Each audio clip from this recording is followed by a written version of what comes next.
The old cabin sat deep in the Montana wilderness, surrounded by towering pine trees that creaked in the evening wind. Thomas Mitchell had built this place with his own hands 15 years ago, after he'd had enough of city life and the memories that haunted him there. The cabin was simple but sturdy, with thick log walls and a stone fireplace that could keep the place warm even during the harshest winters. Thomas was a man who valued his solitude. At 52, he had grey streaks running through his dark beard and weathered hands that spoke of years spent working outdoors. He made his living as a hunting guide during the season and spent the rest of his time maintaining his property and living off the land. He knew every trail, every stream, and every hiding spot within a 20-mile radius of his cabin. On this particular October evening, Thomas was cleaning his hunting rifle on the wooden table when he heard something unusual. The sound of branches snapping came from the forest. But it wasn't the random noise that animals usually made. This was deliberate, careful movement. Someone was trying to move quietly through the woods, but they weren't very good at it. Thomas set down his rifle and walked to the window. The sun was setting, casting long shadows through the trees. He could see movement about 100 yards away, two small figures making their way toward his cabin. As they got closer, he realized they were children, and they looked exhausted. The first child emerged from the tree line, a boy who couldn't have been more than 12 years old. He had sandy brown hair that was messy and full of leaves, and his clothes were dirty and torn. Behind him came a girl, slightly younger, with the same brown hair and similar features. They were clearly twins, and they were clearly in trouble. The boy was helping his sister walk, supporting her weight as she limped. Both children looked like they hadn't eaten in days, and their faces were pale with exhaustion. When they saw the cabin, relief washed over their faces, but they also looked scared, constantly glancing back over their shoulders as if something was following them. Thomas opened his door and stepped onto the porch. The children froze when they saw him, unsure whether to run or approach. He could see the fear in their eyes, but also desperation. "It's okay," Thomas called out gently. "You look like you need help." The boy took a hesitant step forward, still supporting his sister. "Please, mister," he said, his voice hoarse and barely above a whisper. "We've been walking for 3 days. My sister hurt her ankle and we don't have anywhere to go." Thomas could see that the girl's ankle was swollen, and both children were shivering in the cold mountain air. Without hesitation, he beckoned them toward the cabin. "Come on in. Let's get you warmed up and fed." Inside the cabin, Thomas helped the children settle by the fireplace. He gave them blankets and started heating up some soup he had made earlier. As the warmth filled the room, the children began to relax slightly, though they still seemed nervous and kept looking toward the windows. "What are your names?" Thomas asked as he served them bowls of hot soup. "I'm Jake," the boy said, "and this is my sister Emma. We're twins. We just turned 11 last month." Thomas noticed that Jake always positioned himself between Emma and the door, as if protecting her. Emma hadn't spoken yet, but she ate the soup hungrily, her hand shaking slightly as she held the spoon. "Where are your parents?" Thomas asked carefully. He could tell this was a sensitive subject by the way both children tensed up. Jake looked at Emma, then back at Thomas. "Our dad, he's not a good person. He hurt our mom, and then she had to go to the hospital. The social workers came and said they were going to put us in different homes, split us up. But we can't be separated. Emma gets scared without me, and I promised Mum I'd always take care of her." Emma finally spoke, her voice small and trembling. "We heard them talking. They said Jake would go to one family and I'd go to another. But we're twins. We've never been apart, not even for one day." Thomas felt his heart tighten. He understood their fear of being separated, and he could see the bond between them was strong. "So you ran away from the social workers?" Jake nodded. "We were staying at this temporary place and we heard them on the phone making arrangements. That night we climbed out the window and started walking. We knew about this area because our mum used to bring us camping here before everything got bad." Thomas was impressed by their determination, but also concerned about what might be following them. "Are people looking for you?" "Yes," Emma said quietly. "We've seen cars on the road, and yesterday we heard dogs barking in the distance. They're coming for us. They want to take us back and split us up." As if on cue, the sound of a vehicle engine echoed through the forest. It was still far away, but it was definitely getting closer. All three of them froze, listening intently. Jake immediately stood up and moved to the window. "They found us," he whispered, panic creeping into his voice. "They always find us." Thomas looked at the two frightened children, then at his rifle leaning against the wall. He had been a soldier once, long before he became a hunting guide, and he knew the sound of determination in that approaching engine. These weren't casual searchers. These were people who wouldn't give up easily. The engine sound grew louder, and Thomas could see headlights flickering between the trees. Multiple vehicles were making their way up the old logging road that led to his cabin. He estimated they had maybe 10 minutes before the vehicles reached his property. "Jake, Emma," Thomas said firmly but gently, "I need you to listen to me carefully. I don't know who's coming, but I can tell you're scared of them. I'm not going to let anyone take you away if you don't want to go." Emma's eyes filled with tears. "You'll help us? Even though you don't know us?" Thomas thought about his own childhood, about times when he wished someone had stood up for him. Sometimes strangers become family faster than blood relatives do. And sometimes doing the right thing means standing up to people who have more authority than common sense. The sound of the engines was getting much closer now. Thomas could count at least 3 vehicles, maybe 4. This wasn't just a couple of social workers doing a welfare check. This was a serious search operation. "Are there places to hide around here?" Jake asked, already thinking about escape routes. Thomas shook his head. "Running won't work anymore. They have too many people, and they know this area now. We need a different approach." He walked over to his rifle and checked to make sure it was loaded. Sometimes the best defense is letting people know you're not going to be pushed around. Emma looked frightened. "Are you going to hurt someone?" "No," Thomas said firmly, "but sometimes showing you're prepared to defend yourself is enough to make people think twice about their actions. Most bullies back down when they realize their target isn't helpless." The first set of headlights broke through the tree line and began making their way up the final stretch of road to the cabin.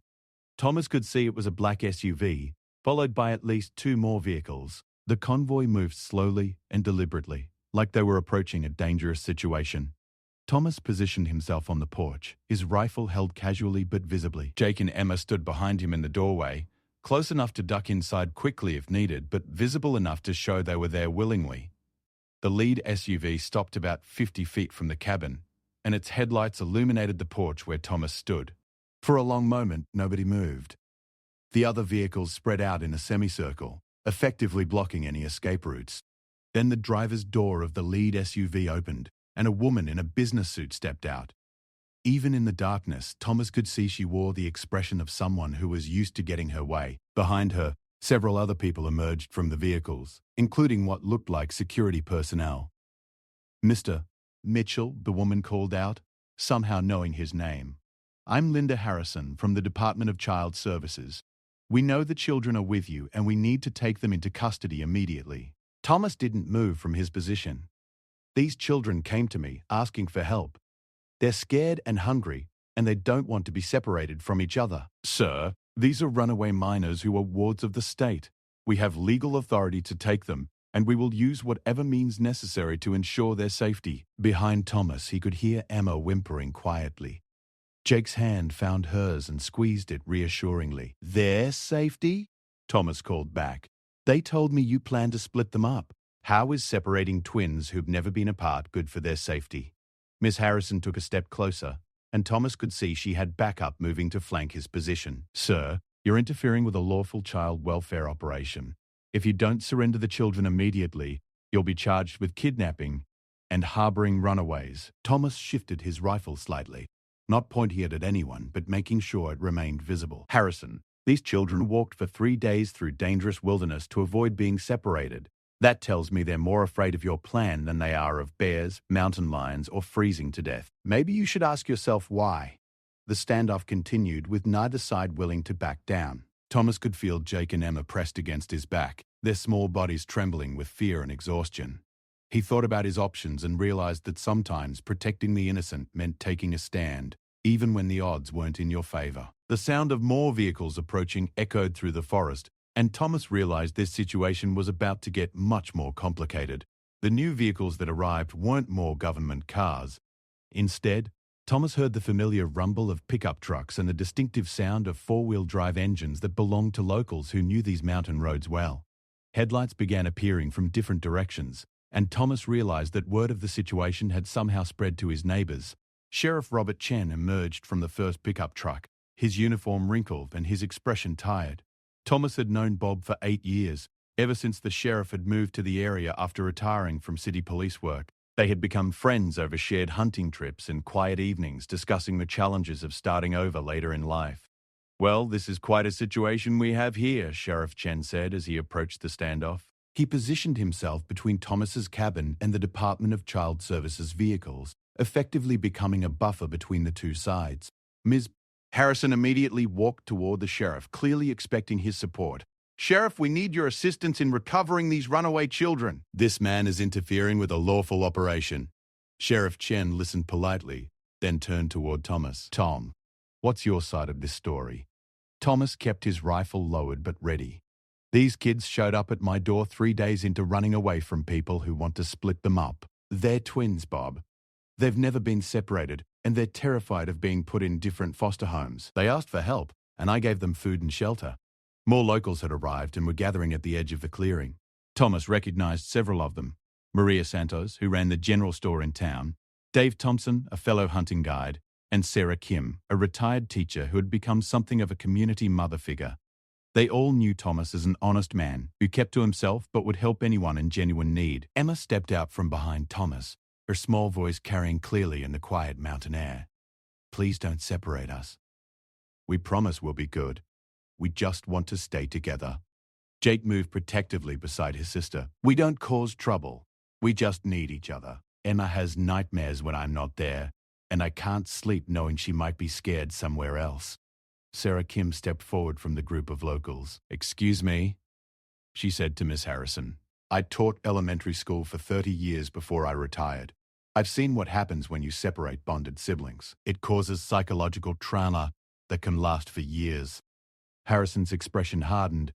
"Ma'am, I appreciate your concern, but we have regulations and procedures that must be followed.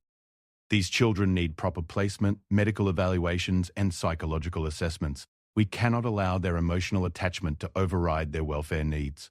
Dave Thompson spoke up, his gruff voice carrying the weight of someone who had raised 4 children of his own. "What welfare needs? They look healthy to me, just scared. And from what I'm hearing, they're scared of you, not of being together." Sheriff Chen held up his hands for quiet. "All right, everyone, calm down. Ms. B." "Harrison, what exactly is the current custody situation with these children?" Miss Harrison pulled out a folder from her SUV. "The children were removed from an abusive household 6 days ago. Their mother is hospitalized with injuries sustained from domestic violence, and their father is in jail awaiting trial. We have temporary custody pending permanent placement." "And the placement plan?" Sheriff Chen asked. "We have a family willing to take the boy in Billings, and another family in Great Falls has agreed to take the girl. Both are good homes with approved foster families." Thomas felt Jake and Emma tense behind him. Jake's voice cracked with emotion as he spoke. "Those cities are 2 hours apart. We wouldn't be able to see each other. And what happens when we age out of the system? We wouldn't even know where to find each other." Maria Santos stepped closer, her maternal instincts clearly activated. "What about keeping them together?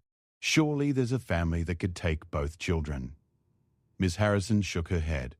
"We've been trying for 6 days. Families willing to take 2 children, especially siblings with potential trauma issues, are extremely rare. We can't wait indefinitely while the children remain in temporary care." Sheriff Chen turned to Thomas. "Tom, what exactly are you proposing here?" Thomas looked down at Jake and Emma, then back at the sheriff. "I'm not proposing anything illegal, Bob, but these kids need time to have their voices heard. Maybe there are options that haven't been explored yet." Sarah Kim stepped forward again. "What if we formed a community support network? I know several families here who might be willing to help with temporary care while a permanent solution is worked out." Dave Thompson Nodded in agreement. "My wife and I have plenty of space. We could take them for a few weeks while their situation gets sorted out properly." Mrs. Harrison's voice rose with frustration. "You people don't understand the legal complexities involved. These children need professional care, background-checked families, and proper oversight. We can't just hand them over to random community members." "Random?" Maria Santos said, her voice sharp with indignation. "Sarah Kim taught half the children in this county. Dave Thompson raised 4 successful kids who all graduated college. Thomas Mitchell served his country and has been a respected member of this community for 15 years. We're not random strangers." Jake suddenly stepped fully into the open, his young voice carrying surprising strength. "Why doesn't anyone ask us what we want? We're not babies. We know what's best for us, and what's best is staying together. Emma joined her brother, holding his hand tightly. We've been taking care of each other our whole lives. When Mum was hurt, we called the ambulance. When Dad was scary, we protected each other. We can make good decisions. Thomas looked at the children, then at the community members who had gathered to support them, and finally at Miss Harrison and her team. Harrison, you said these kids need proper psychological assessment. Has anyone actually asked them what they want? Or have you just been making decisions based on your procedures? Ms. Harrison seemed taken aback by the question. Children their age aren't capable of making complex decisions about their welfare. That's why the state intervenes to protect them. Sheriff Chen had been listening quietly, and now he stepped forward. Harrison, I respect your authority in child welfare matters, but I also have a responsibility to ensure that all parties are treated fairly. These children don't appear to be in immediate danger, and they've clearly expressed their wishes. Sheriff, are you refusing to assist with a lawful child welfare operation? Bob Chen considered his words carefully. I'm saying that maybe we need to slow down and explore all options before making decisions that could psychologically damage these children. They'd been through enough trauma already. Miss Harrison gestured to her security team, and Thomas could see them spreading out to surround the cabin. We have legal authority here. If these children aren't surrendered voluntarily, we'll take them by force if necessary. Thomas raised his rifle slightly, not pointing it at anyone, but making his position clear. I won't let you traumatize these kids further. They came to me for help, and I'm going to protect them. The tension in the clearing reached a breaking point. Local vehicles had formed a loose circle around the government cars, and community members stood ready to support Thomas and the children. Ms. Harrison's team looked uncertain about using force against what appeared to be half the town. Emma started crying quietly, overwhelmed by the confrontation happening around her. Jake put his arm around her shoulders and whispered something in her ear that made her nod and wipe her tears. Sarah Kim stepped directly in front of Miss Harrison. Look at what you're doing to these children. They're terrified not because of where they are, but because of what you're threatening to do to them. Is this really in their best interest? Dave Thompson moved to stand beside Sarah. You want to take kids away from people who care about them, to put them with strangers who might be good people or might not be. Where's the sense in that? Maria Santos joined them, creating a wall of community members between the children and the government team. These aren't just any children. They're part of our community now. We'll fight for them. Sheriff Chen realized the situation was spiraling towards something that could become dangerous for everyone involved. Ms. Harrison, I strongly suggest we table this operation for tonight. Emotions are running high, and nobody thinks clearly under these circumstances. Ms. Harrison looked around at the gathered community members, then at Thomas standing protectively in front of the children, then at her own team who seemed increasingly uncomfortable with the situation. This is highly irregular, Sheriff. So is trying to forcibly separate twin children who've never been apart, Bob Chen replied firmly. Give me 24 hours to work with everyone involved and see if we can find a solution that serves the children's best interests without traumatizing them further. Thomas lowered his rifle slightly but didn't set it aside. Ms. Harrison, these kids have been through enough. One night isn't going to hurt anything, but trying to drag them away from here tonight might hurt them for the rest of their lives. Jake and Emma pressed closer to Thomas, finding comfort in his steady presence. Around them, their unexpected community of protectors stood firm, ready to fight for two children they barely knew but had already accepted as their own. The standoff continued as everyone waited to see what decision Miss Harrison would make, knowing that whatever happened next would determine the future of two young lives who had already endured far too much. Miss Harrison stood silent for several long moments, weighing her options. The community members surrounding her weren't backing down. Sheriff Chen clearly wasn't going to force the issue tonight, and the children themselves had made their wishes painfully clear. Finally, she spoke into her radio, calling back to her supervisors. This is Harrison. We have a complex situation that requires administrative review, requesting permission to establish a 24-hour monitoring period while we explore alternative solutions. The radio crackled with static before a voice responded. Approved. Establish perimeter monitoring and report status at 0600 hours. Thomas felt Jake and Emma relax slightly behind him, though he kept his rifle ready. Thank you, he said to Miss Harrison. This gives us time to figure out what's really best for these kids. Miss Harrison gestured to her team, and they began setting up a monitoring position at the edge of the clearing. Mr. Mitchell, don't mistake this for surrender. We're still taking custody of these children. This is just a tactical delay. Sheriff Chen approached Thomas as the immediate tension began to ease. Tom, we need to use this time wisely. What are you thinking? Thomas looked down at Jake and Emma, who were exhausted from the stress and fear. First, these kids need rest. Then we need to find someone who can speak for them legally. Someone who will listen to what they want. Sarah Kim overheard and stepped forward. I have a contact at the State Child Advocacy Office. There's a woman named Jennifer Walsh who specializes in cases where children's voices aren't being heard properly. I could call her tonight. Dave Thompson nodded in agreement. My daughter-in-law is a family law attorney in Missoula. She might know what legal options we have. Maria Santos had already pulled out her phone. I'm calling Father Martinez at the Catholic Church and Pastor Johnson at the Methodist Church. If we're going to fight this, we need all the community support we can get. As the adults made plans, Jake tugged on Thomas's jacket. Mr. Thomas, can we really stay together, or are you all just being nice to us before they take us away? Thomas knelt down, so he was at eye level with both children. Jake, Emma, I want you to listen to me carefully. I don't make promises I can't keep, and I've never walked away from a fight when I knew I was right. You two belong together, and we're going to find a way to make that happen. Emma wiped her eyes with the back of her hand. What if there really isn't a family that wants both of us? What if we're too much trouble? Sarah Kim knelt down beside Thomas. Honey, you're not too much trouble. Sometimes the system just doesn't know how to handle special situations. But there are always options if people are willing to look hard enough. Thomas stood up and addressed the gathered community members. Everyone who's willing to help, let's meet inside the cabin. We need to organize and make some calls. Over the next several hours, the cabin became a command center for an impromptu child advocacy operation. Sarah Kim contacted Jennifer Walsh, who agreed to drive up from Helena first thing in the morning. Dave Thompson's daughter-in-law provided legal guidance over the phone, explaining the children's rights and the proper procedures for challenging custody decisions. Maria Santos coordinated with local church leaders, who began reaching out to their networks to find families that might be willing to take both children. Father Martinez knew of a couple in Kalispell who had been trying to adopt for years and specifically wanted siblings. Meanwhile, Jake and Emma sat by the fireplace, finally able to eat and rest without constantly looking over their shoulders. They listened to the adults working on their behalf and began to believe that maybe they wouldn't be separated after all.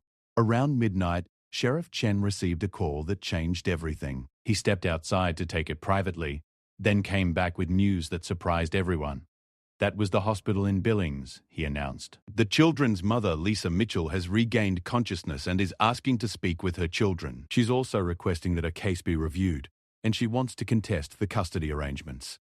Jake and Emma looked up with hope and fear mixed in their eyes. Is Mum okay? Emma asked quietly. She's going to recover, Sheriff Chen said gently. And she's fighting to get you back. Thomas realized the children's last name was Mitchell, same as his own. That's quite a coincidence, he murmured. Jake nodded.